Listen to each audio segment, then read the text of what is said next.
Okay, so now let's go back to, we went to the beginning of the Washington Consensus. Let's go to the end, because your main current work now is on the consensus that followed the Washington Consensus, which you call the Wall Street Consensus. So, considering that you both see them as being part of the general, I would say, neoliberal epistemological outlook, and with its political consequences, what do you see as the continuities, the shifts in the premise, in the expectation, and the tools that are distinctive of the two consensus? So that we did the first part of the question. And the second part of the question is, what are the events that you would say would precipitate the change from one to another? I mean, we can think, of course, of the subprime banking crisis of 2008, you mentioned that, but also maybe the Eurozone crisis of 2011-12, the emergence of the Paris Agreement in 2016, the COVID pandemic, and so forth. So both structurally, how do they differ and how do they resemble each other? Mm-hmm. And historically, how do we get from one to the other? Very good. So the Wall Street Consensus is, just to define it very quickly, is a substantive shift in state-capital relations from the age of the Washington Consensus, in which the state assumes overtly a more transformative role, as in the state has to asks questions about what needs to be transformed in the economy in order for us to weather a crisis, whether it's a climate crisis, whether it's a geopolitical crisis, whether it's a competitiveness crisis. So the state, unlike the Washington Consensus, accepts that it has to play a more explicit role, but it is hindered in answering that question of, or he has to ask the question, how do we pay for transformation? I think that's a very important question that comes over and over again in whatever kind of state project that envisages a bigger role for the state. And when it asks how to pay for transformation, then the answer in the Wall Street Consensus is private finance. The answer is private finance. If you think about Keynes's kind of reflection that anything we can do, we can pay for, which was his argument that we can arrange the institutions of the state, the macro institutions of the state, in a way that allows us to pay for transformation. In the Wall Street Consensus, this Keynesian premise becomes anything we can do, private finance will pay for.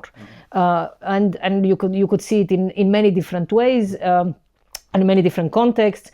The first time I observed it as a consensus, and I will talk a bit more about what I think is a fundamental discontinuity or difference, which is the kind of state project that each consensus has at its core, or the political imaginary and the role that it assigns to the state is fundamentally different.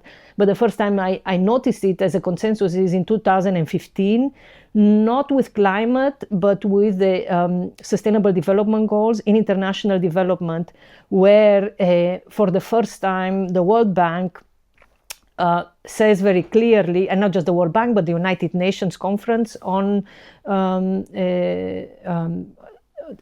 financing for development that takes place every 10 years.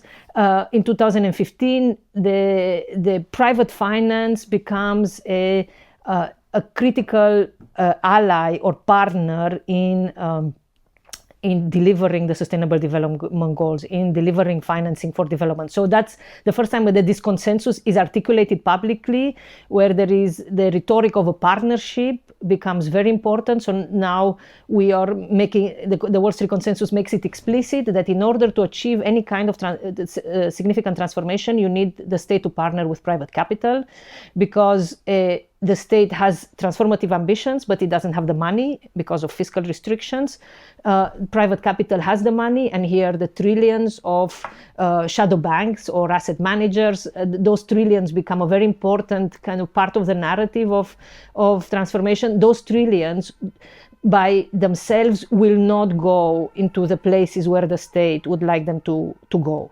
So there is a kind of institutional not failure, but an institutional lack within the state, that it cannot generate public fiscal resources. That's the narrative of the Wall Street consensus, that the state cannot generate significant fiscal resources, and the private sector cannot generate sufficient returns for the transformative ambitions of the state. So the logic of the partnership is there is a redistribution of risks from the private sector to the state, in which the state basically makes it more attractive for private capital to invest in the priorities that the state has identified, like development, then it becomes climate, then it becomes industrial policy, then it becomes armament. All of these new areas of that the state, new transformative ambitions that the state accumulates as, the global economy changes.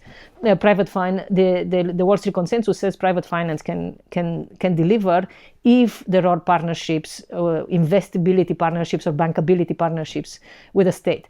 And I would say, I don't usually call it a neoliberal project, the Wall Street consensus, because of the way in which it reimagines the role of the state as an important economic and political actor. If you will remember, the Washington consensus at its core, although in practice it was very different, but at its core, in its ideology, it was an anti-state project. It assumed, you can think about the way in which the Republicans and Ronald Reagan, and then Ronald Reagan and then the Republicans during the Clinton era always accused the Democrats of wanting big government. The Washington consensus had a specific obsession with big government, and rolling back big government in its many manifestations was critical, right, to achieving a market-led order. I would say that's how they described. Whereas in the Wall Street consensus, the state comes back, and it comes back as a legitimate economic actor, but not in the old Keynesian sense. It is a state that is all guided by the question, how do I make nature or education or infrastructure, housing, health, how do I make them investable for private capital? This is the role of the state, and I call this project the de-risking state, which has more ambitions, which is allowed now is to re-enter economic life, but on very specific terms and in a very specific relationship with private capital.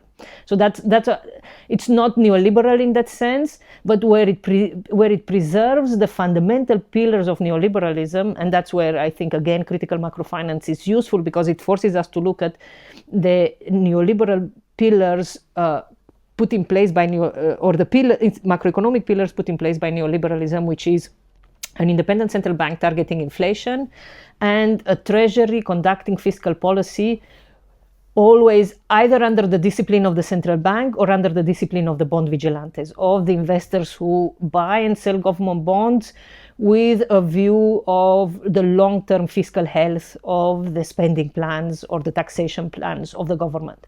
So the Wall Street consensus brings back the state, but it doesn't fundamentally transform the macroeconomic institutions of the state from the neoliberal era, and in many ways it accelerates some of the dynamics of the neoliberal state, particularly the social contract around welfare provision and pensions with the state.